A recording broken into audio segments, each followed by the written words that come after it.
How about Tim Apples? After nearly 15 years steering one of the most powerful tech companies on the planet, Tim Cook is officially stepping down as CEO of Apple Incorporated. The company confirmed that John Ternus, currently Senior Vice President of Hardware Engineering, will take over the top spot starting September 1st. Cook oversaw some major releases that shaped modern Apple. Bigger screen iPhones kicked off with the iPhone 6 Plus, including entirely new categories like the Apple Watch and AirPods became staples of everyday tech life. One of Cook's biggest impacts came from expanding Apple Services ecosystem. Over the years, the company rolled out Apple TV, Apple Music, Apple News, Apple Fitness, and a bunch of other things. It makes me wonder, like, why he's Yeah, suddenly stepping down. I don't want to make any accusations we could get sued over, but I'm thinking big corporate CEO, there could be some things in the background there that he's trying to avoid. As a former Apple employee, I've seen a lot of changes in the way that Tim Cook has handled himself over the last couple of years. Tim Cook used to be someone who was very go-getter. I am going to make sure I take care of everyone around me and every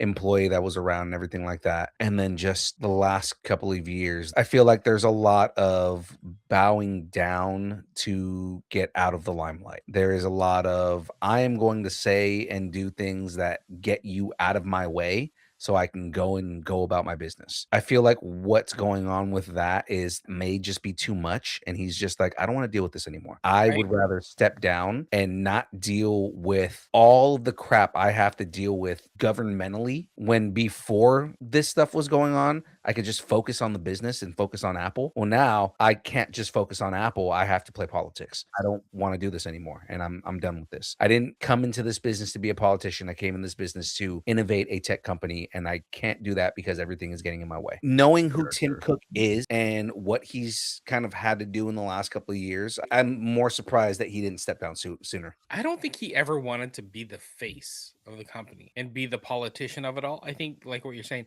I think he just wanted to make good product and help push the company in new directions, but not to be, like what you said, the political face of it all. As soon as he Yeah. got on stage, like, after Steve Jobs and everything, I'm just like, I don't know if he's the guy. But he did well. He did well being the face, but he wasn't that, like, I'm gonna command the stage. He So did a lot of good things. The thing about Tim Cook, nobody is ever going to be Steve Jobs. No one is ever going to be Steve Jobs. Why? We all said this when we worked at Apple, and this is not a unknown thing. He was a fucking megalomaniacal narcissist. There were stories that we all knew about Steve Jobs rejecting a model of a laptop because he didn't like the way the screws look. Right?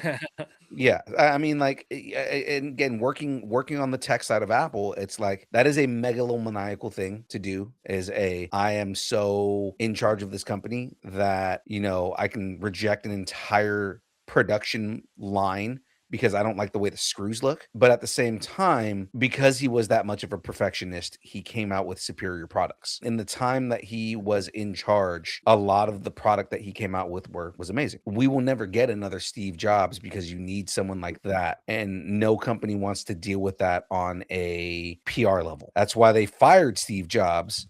And then when it was like, you know what, we're failing, bring Steve Jobs back. And he brought the company out of darkness, because when they brought Steve Jobs back, the first thing he did was create the iPod, and then he created the iPhone. So sounds like Apple is entering a brand new phase. We'll see how it goes.